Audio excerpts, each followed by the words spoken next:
Have you noticed people thinning out of your life lately? A friendship that used to be central has quietly cooled, and you cannot point to a fight, cannot name a betrayal, it has just faded. Someone you expected to stay simply did not, and underneath all of it, if you are honest, there is a guilt you have been carrying. Because part of you has been relieved. Part of you has secretly wanted some of these people gone, and you do not know if that desire makes you a bad Christian or a healthier one. Beloved, let me take that guilt off you tonight. Before God brings the right person into your life, He does something quieter first. He clears the house.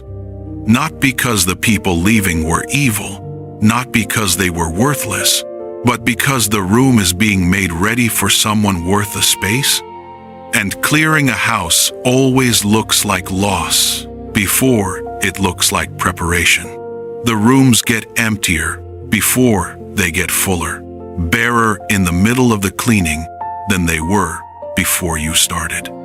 Think about what you do before an honored guest comes to stay in your home. You clean. You move the furniture that has been sitting in the wrong place for years. You clear the clutter that piled up when no one important was coming. Not because the clutter was shameful, but because the guest is worth the room. That is exactly what God is doing with your life right now. And if everything has been feeling barer lately, you are not being abandoned. You are being prepared. There are 3 kinds of people God moves out before He sends your husband. And I need you to hear me clearly from the start. Not one of them is being thrown out like trash. The first kind are the people who fit who you used to be. Some of them were a perfect match for an earlier chapter. Some of them are simply heavy, the friend who only calls to complain, the group whose conversations never rise above gossip and grievance, the people you spend time with out of habit rather than joy, the ones you leave feeling emptier than when you arrived. You are not cruel for noticing this. You are awake. Think of Abraham and Lot. They traveled together for years. Lot was not Abraham's enemy. He was family, a companion through the entire journey. But there came a point where the land simply could not hold both of them. Genesis 13 tells us something remarkable about what happened next. It was after Lot separated from Abraham that God said to him, "Lift up your eyes, all the land you see, I will give it to you." The expansion of the promise came after the separation. The companion had to go before the land could be given. Some of the people drifting out of your life right now are Lots, not villains. Just companions from a chapter that is closing, people who fit the old you and cannot follow you into what God is expanding. Proverbs 13:20 says, "He that walks with wise men shall be wise, but a companion of fools shall be destroyed." God is not asking you to hate anyone. He is making room for you to walk with people who make you wiser, not smaller, because the man He is bringing walks at an altitude, and He is lifting you to walk there too. The conversations that used to entertain you will start to drain you. The rooms that used to feel comfortable will start to feel low. That is not you becoming cold. That is God making the small rooms feel small so that you go looking for higher ceilings. The second kind is harder. It is the name that will not die, the ex. The situationship that never became anything, but also never properly ended. The name that resurfaces through a text at midnight, through a story you keep checking, through a memory that ambushes you when you least expect it. The attachment you have tried to break on your own and could not. This kind is different from the first. The people who keep you small, God often removes for you. They drift, they fade, they move on. But the name that will not die usually requires something from you too. Here is what God does on his side. He loosens the grip. He quenches the appetite. Over time, he lifts the attachment so that one day you realize you have not thought about them in weeks. 2 Corinthians 5:17 says, "Old things are passed away. Behold, all things are become new." God genuinely removes the power of that name over your heart. That part is his work, and he does it faithfully. But he will not keep typing your replies for you. He will loosen your grip, but he will not reach over and stop your hand from reopening the door at 11 at night when you are lonely and the wrong thing suddenly looks warm. Picture your phone lighting up. The name on the screen is the one that will not die. Your thumb hovers.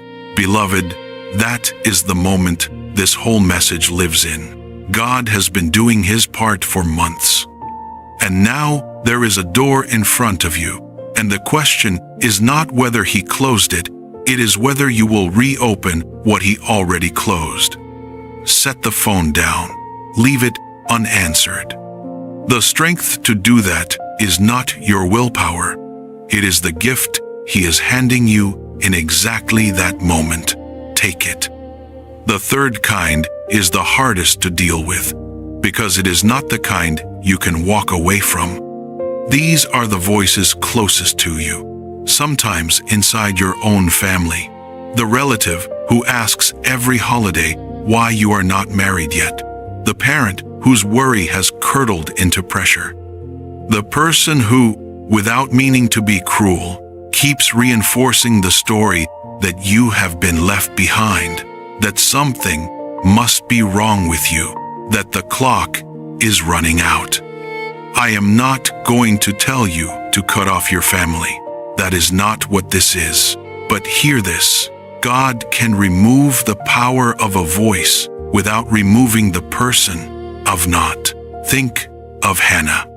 She had a rival in her own household, Peninnah, who provoked her year after year about the very thing Hannah longed for most. Anna could not remove Peninnah. They lived in the same house. But there came a day in 1 Samuel 1 when Hannah poured out her heart to God, and the text says something that stops you in your tracks. Her countenance was no more sad. Her face changed. Peninnah was still there. The provocation had not stopped, but the power of it over Hannah's heart had been broken before her circumstances changed at all. That is what God does with the voices you cannot remove. He does not always take the person away. Sometimes he takes away their power. He makes their words bounce off a heart he has armored. The aunt may still ask. The parent may still worry. But God can lift the weight their words carry, so that you stand in the room and the death they speak no longer lands. If there are voices in your life you cannot walk away from, you do not have to. Ask God to remove their power instead.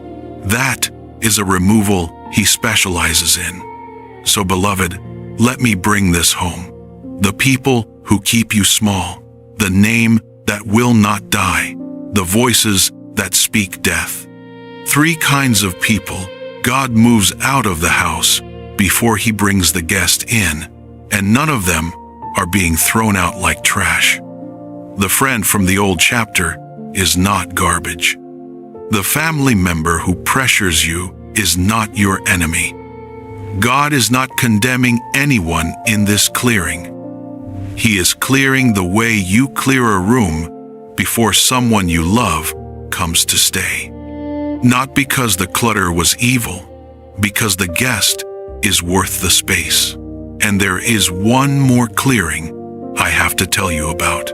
End quote. Because the last person God quietly moves out before he sends your husband is not someone else at all. It is a version of you. There is a version of you that was shaped by the waiting, a version that grew tired that lowered her standards in the quiet places, that started to believe she would have to take whatever she could get.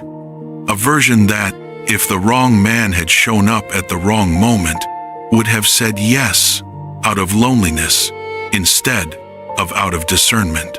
God retires her, too. You feel it as a self-respect that seems to have appeared from nowhere,